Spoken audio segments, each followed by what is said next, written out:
Maya Chen clutched her cracked Nokia 3410 as laughter erupted around her at the corporate networking event. Little did those mocking voices know that the quiet man standing behind her owned the very company that made their sleek smartphones. When he stepped forward and revealed the truth, their smirks turned to shock. If you've ever been judged for what you own instead of who you are, this story will show you that sometimes the people who matter most see beyond material things. Before we jump back in, tell us where you're tuning in from, and if this story touches you, make sure you're subscribed because tomorrow I've saved something extra special for you. Maya Chen had grown accustomed to the stares. At 26, she was the only person in Seattle's bustling financial district who still carried a Nokia 3310, its black plastic case held together with clear tape. The phone worked perfectly fine for calls and texts, which was all she needed. While everyone around her upgraded to the latest models every year, Maya saw no point in spending money she didn't have on features she wouldn't use. She worked as a junior accountant at Henderson Associates, a mid-sized firm that handled books for local businesses. The salary was modest, but it allowed her to send money home to her parents in rural Oregon and slowly chip away at her student loans. Every dollar mattered in Maya's world, and a phone that worked was a phone that worked. The office where Maya spent her days was nothing like the gleaming tech headquarters scattered throughout Seattle. Henderson Associates occupied the third floor of a converted warehouse with flickering fluorescent lights and carpet that had seen better decades. Maya's desk sat in the corner near a window that offered a view of the alley behind the building where delivery trucks rumbled past throughout the day. Her coworkers were kind enough, but they belonged to a different generation. Most were in their 40s and 50s, married with children, talking about mortgage payments and weekend soccer games. Maya felt like an outsider among them, not because they excluded her, but because their concerns felt so far removed from her reality of ramen dinners and second-hand clothes. Maya's daily routine rarely varied. She arrived at the office by 7:30, an hour before anyone else, using the quiet time to organize her work and prepare for the day ahead. She brought lunch from home, usually leftovers from the simple dinners she cooked in her studio apartment. During breaks, she'd walk to the small park across the street and sit on a bench, watching the flow of professionals hurrying between meetings. The Nokia lived in her purse, an ancient leather bag her grandmother had given her before passing away 3 years earlier. The phone's battery lasted for days, unlike the sleek devices her coworkers constantly plugged into chargers. Maya took pride in its reliability, even as she noticed the looks it drew whenever she pulled it out to check the time or send a text message. Her apartment reflected the same practical mindset. A studio in a building that had definitely seen better days, furnished with items from thrift stores and online marketplaces. Maya had made it cozy with plants she'd grown from cuttings and artwork she'd created herself during quiet evenings. The space was small but clean, organized in a way that maximized every square foot. Maya's social life was limited by both choice and circumstance. She'd tried dating apps briefly, but the pressure to maintain an online presence and keep up with social media felt exhausting. Most of the men she met seemed more interested in her Instagram feed than in actual conversation. Eventually, she deleted the apps and focused on her work, her books, and the evening pottery classes she attended at the community center. The pottery studio was Maya's sanctuary. Twice a week, she'd spend 2 hours shaping clay with her hands, creating simple bowls and mugs that she'd glaze in earth tones. The instructor, Mrs. Rodriguez, was a patient woman in her 60s who encouraged Maya's growing skill. The other students were a mix of retirees and young professionals, looking for a creative outlet, and for those few hours each week, Maya felt like she belonged somewhere. Everything changed on a rainy Thursday in November, when Henderson Associates was invited to a networking mixer hosted by Pacific Northwest Business Alliance. The event was being held at the Fairmont Olympic Hotel, one of Seattle's most prestigious venues. Maya's boss, Ms. Henderson, had insisted that all employees attend to represent the firm and potentially attract new clients. Maya had never been to such an event.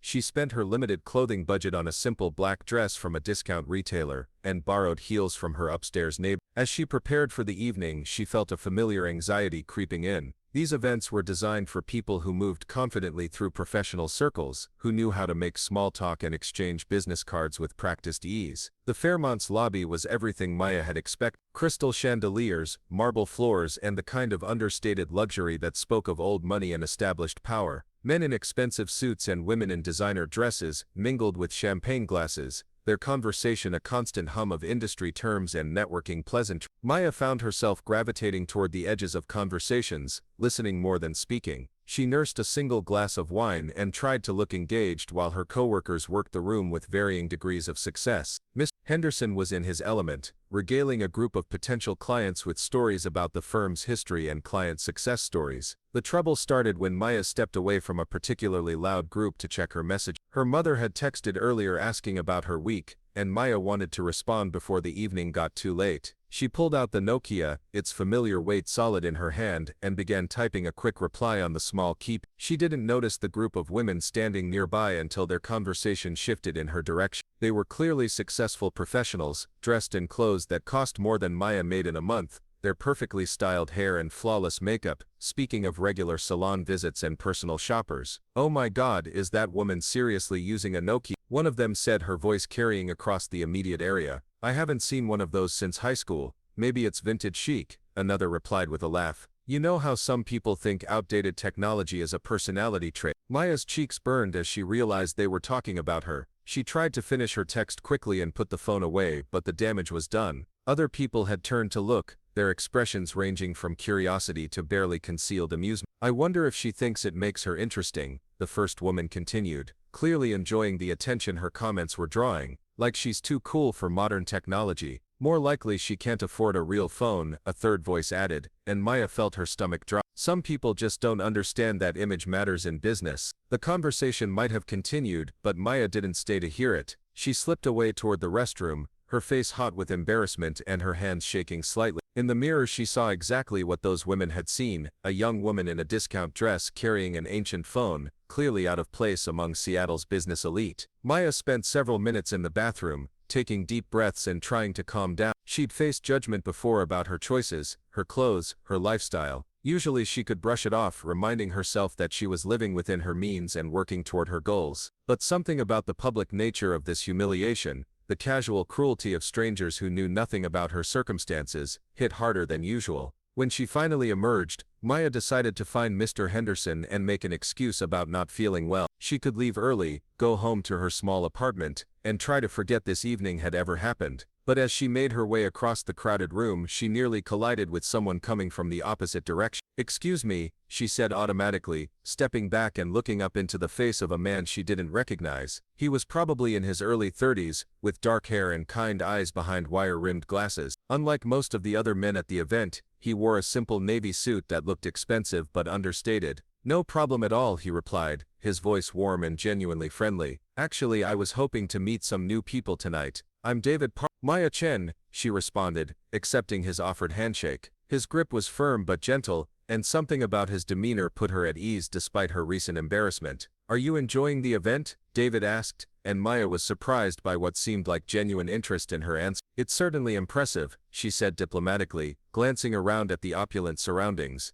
"Though I have to admit, networking events aren't really my strong suit." David smiled at that, a real smile that reached his eyes. "I know the feeling. Sometimes I think these things are more about seeing and being seen than making actual connections." They talked for several minutes about the challenges of professional networking, Maya's work at Henderson Associates, and David's own experiences navigating Seattle's business community. Maya found herself relaxing for the first time all evening. David asked thoughtful questions and listened to her answers, treating her like her opinions and experiences mattered. Their conversation was interrupted when Maya's phone buzzed with another text. Without thinking, she pulled out the Nokia to check the message, and immediately saw David's eyes widen slightly. Maya braced herself for another round of judgment, perhaps more politely delivered, but judgment nonetheless. Instead, David's expression shifted to something that looked almost like recognition. "Is that a Nokia 330?" he asked, and Maya nodded reluctantly. "I know it's old," she said quickly, starting the defense she'd given many times before, "but it works perfectly fine,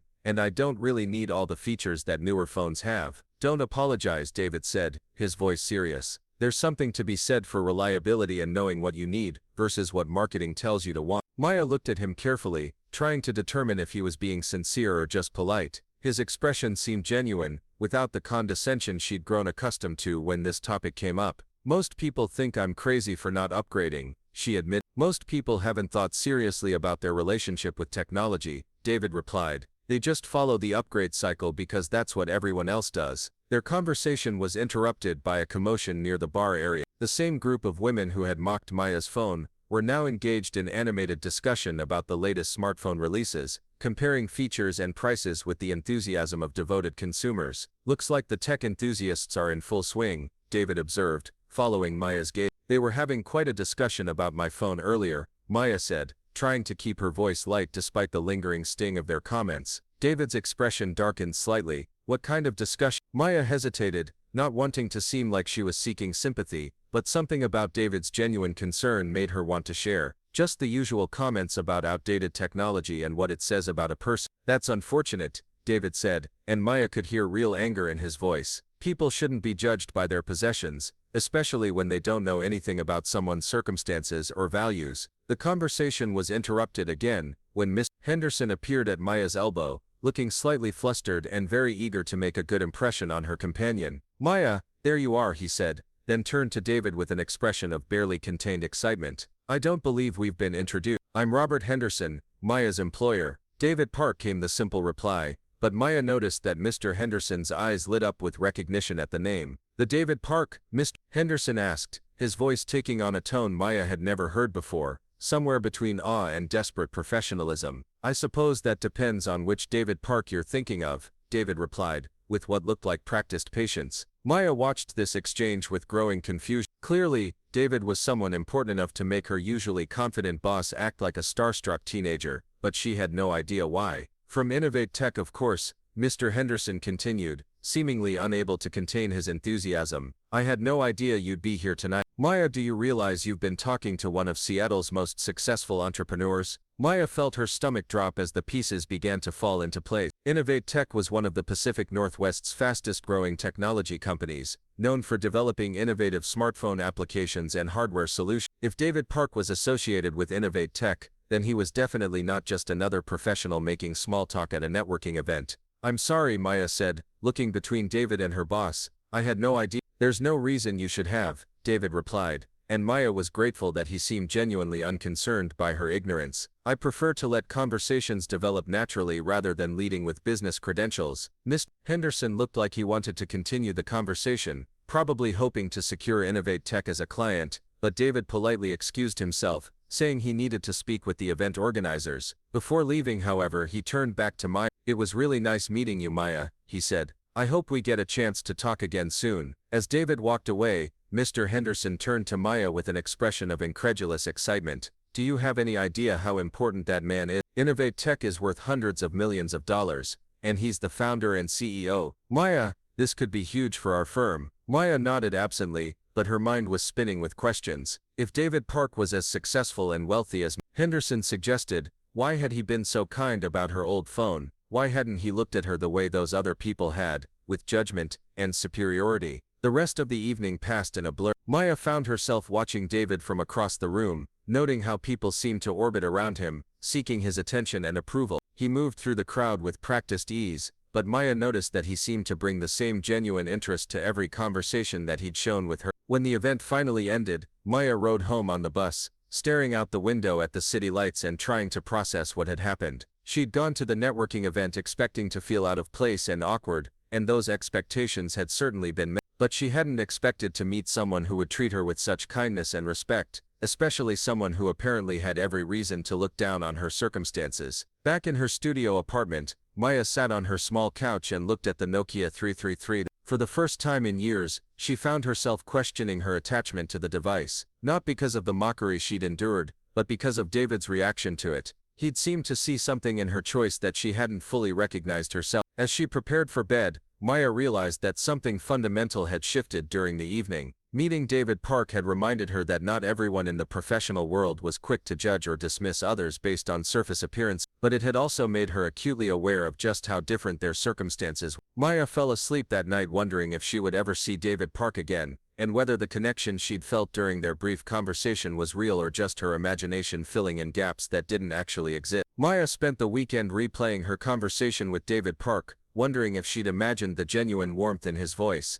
By Monday morning, she'd convinced herself that their brief encounter was just polite networking, nothing more. But when her desk phone rang at 10:30, she never expected to hear his voice on the other end. Maya, this is David Park. We met at the networking event Thursday night. I hope you don't mind me calling you at work. Maya's heart skipped as she gripped the receiver. Of course not. How did you get my number? I asked Robert Henderson for your contact information. I hope that's okay. I was wondering if you'd like to have coffee sometime this week. I really enjoyed our conversation. Maya stared at her computer screen, trying to process the invitation. You want to have coffee with me? Very much so. Are you free Wednesday afternoon? There's a place called Grind Coffee on Pine Street that makes excellent espresso. Maya knew the cafe. It was in the trendy Capitol Hill neighborhood, the kind of place where young professionals met for first dates and business lunches. Wednesday works, she heard herself saying. Perfect. How about 3 o'clock? Preparing and narrating this story took us a lot of time, so if you are enjoying it, subscribe to our channel, it means a lot to us.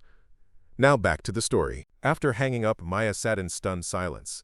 David Park, CEO of Innovate Tech, wanted to have coffee with her. The more she thought about it, the more surreal it seemed. Men like David didn't ask out junior accountants who carried ancient phones and shopped at discount stores. Wednesday afternoon found Maya arriving at Grind Coffee 15 minutes early, her nerves making it impossible to concentrate on work. She'd changed clothes twice that morning, finally settling on a blue sweater and dark jeans that represented the nicest casual outfit she owned. The Nokia sat in her purse like a secret she wasn't sure she wanted to reveal again. David was already there when she walked in, sitting at a corner table with 2 cups in front of him. He stood when he saw her, smiling in a way that immediately put her at ease. I took the liberty of ordering, he said, pulling out her chair. Americano with room for cream. I hope that's all right. Perfect, Maya said, touched that he'd remembered her coffee preference from their brief conversation at the hotel bar. They talked easily for over an hour. David asked about her work, her background, her interests outside the office. Maya found herself sharing more than she usually did with new acquaintances, telling him about her pottery classes and her small apartment with its thrift store furniture and rescued plants. You make it sound cozy, David said when she described her living situation. I live in a penthouse downtown with more space than I know what to do with, but it never feels like home the way your place sounds. Maya studied his face, looking for signs of condescension, but found only genuine interest. Don't you like where you live? It's impressive, David said carefully, but impressive and comfortable aren't the same thing. Sometimes I think I bought it because it's what successful people are supposed to want, not because it's what I actually wanted. Their conversation was interrupted when David's phone buzzed insistently. He glanced at the screen and sighed. I'm sorry, but I need to take this. It's my head of product development. As David stepped outside to take the call, Maya noticed other patrons glancing in their direction. A couple at the next table had been whispering since David arrived, clearly recognizing him. Maya felt the familiar discomfort of being observed, judged, found wanting. When David returned, he seemed distracted. I'm afraid I have to cut this short. There's a crisis at the office that needs my immediate attention. Of course, Maya said, trying to hide her disappointment. Thank you for the coffee. Maya, David said, catching her hand as she reached for her purse. I'd like to see you again. Would you be interested in dinner Friday night? Maya nodded, not trusting her voice to remain steady. After David left, she sat in the coffee shop for another 20 minutes, trying to understand what was happening. Men like David Park didn't pursue relationships with women like her. There had to be some explanation she wasn't seeing. Friday's dinner was at a small Italian restaurant in Fremont, intimate and unpretentious. David had chosen well, Maya thought, somewhere they could talk without feeling like they were on display. Over pasta and wine, their conversation deepened. David told her about growing up in a working-class family in Tacoma, his parents' sacrifice to send him to college, the early years of struggling to get Innovate Tech off the ground. People see the success now, he said, twirling linguine around his fork, but they don't see the years of sleeping on office couches and eating ramen for every meal. That sounds familiar, Maya said with a smile, though I'm still in the ramen phase. The difference is that you seem content with your life, David observed. You're not constantly looking ahead to the next milestone, the next achievement that's supposed to make you happy. Maya considered this. Maybe because I don't have the luxury of taking what I have for granted. When every dollar matters, you learn to appreciate stability. Over the following weeks, David and Maya fell into a routine of coffee dates and long walks around the city. David showed her Seattle through his eyes, pointing out buildings where he'd had his first meetings, restaurants where he'd celebrated early victories. Maya showed him her world, the community center where she took pottery classes, the used bookstore where she spent Saturday mornings, the park where she ate lunch on sunny days. Their relationship felt natural, comfortable in a way that surprised Maya. David never made her feel inferior about her circumstances, never suggested she should change or upgrade her lifestyle. When her Nokia rang during their dates, he'd wait patiently while she answered, never showing the irritation or embarrassment she'd seen from other people. But the outside world was less accepting. Maya began noticing looks when they were together, whispered conversations that stopped abruptly when she approached. The gossip at work was harder to ignore. Maya's dating someone new. She overheard one coworker tell another during lunch, apparently he's quite successful.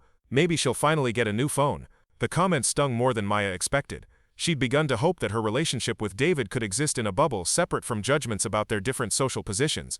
But clearly people were watching, speculating, waiting to see how the story would unfold. The bubble burst completely at Henderson Associates' annual holiday party. Maya had been looking forward to the event, held at a hotel in Bellevue, because David had agreed to be her date. She'd splurged on a new dress, a simple black number that made her feel elegant and confident.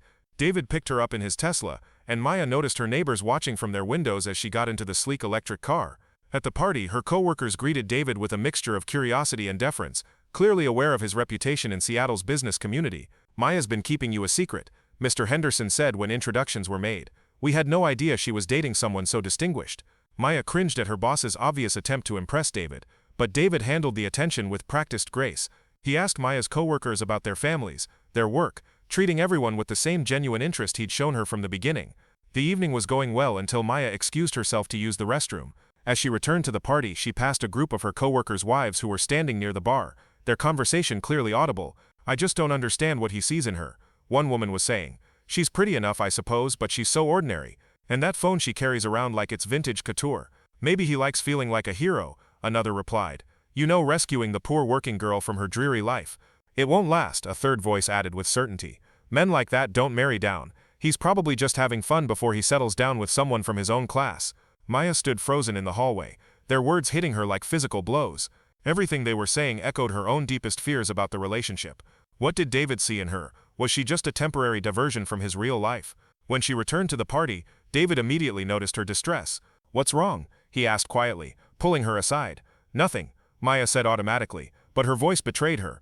"Maya, talk to me. What happened?" She told him about the conversation she'd overheard, watching his expression grow darker with each detail. When she finished, David was quiet for a long moment. "Do you believe what they said?" he asked finally. Maya looked down at her hands, unable to meet his eyes. "Sometimes I wonder why you're with me. We're from such different worlds." "Maya, look at me." When she raised her eyes to his, David's expression was intense, almost fierce. "I need you to understand something. Those people don't know anything about you, about us, about what matters to me. But they're not entirely wrong," Maya said. "You could be with anyone, someone who fits into your world, who understands your business, who doesn't embarrass you with outdated technology." David's jaw tightened. "Is that really what you think? That you embarrass me?" Before Maya could answer, David stood and walked to the front of the room, where a small stage had been set up for speeches. He tapped the microphone, and the party chatter gradually died down. "Excuse me, everyone. I'd like to say a few words." Maya felt her stomach drop as every face in the room turned toward David, then swiveled to find her standing near the back. "I want to talk about authenticity," David began, his voice carrying clearly across the room. "In my business, I see a lot of people who define themselves by their possessions, by the latest gadgets, by keeping up with trends that change every few months." The room was completely silent now, everyone hanging on his words. "But authenticity isn't about having the newest phone or wearing the most expensive clothes. It's about knowing who you are and being comfortable with that person, regardless of what others think." David's eyes found Maya's across the room, and she felt her heart racing. "Maya Chen is the most authentic person I've ever met. She carries a Nokia 3310 because it works for her needs, not because she's trying to impress anyone. She shops at thrift stores because she's smart with her money, not because she doesn't understand quality. She chooses substance over style every single day." Maya could feel every eye in the room on her, but for once she wasn't embarrassed. David's words were creating a shield around her, protecting her from the judgment she'd feared. "What some people see as outdated or insufficient, I see as integrity." Maya doesn't need external validation to know her worth. She doesn't change herself to fit other people's expectations. In a world full of people trying to be someone else, she's completely unapologetically herself. David paused, and Maya could see him gathering himself for what came next. "There's something else you should know about Maya's phone. That Nokia 3310 she carries? It's made by the same company that manufactures the processors in your smartphones.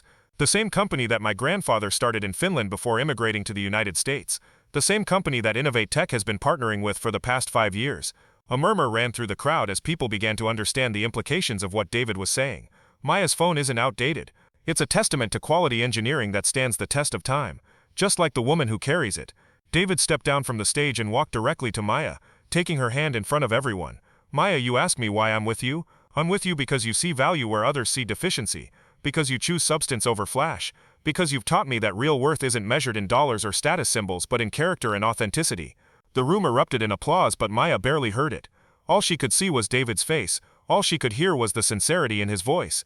Later that night, as they sat in David's car outside Maya's apartment building, she finally found her voice. "Your grandfather really started Nokia?" she asked. David smiled. "My great-grandfather actually. Aristo Park. He changed his name from Hakkinen when he came to America.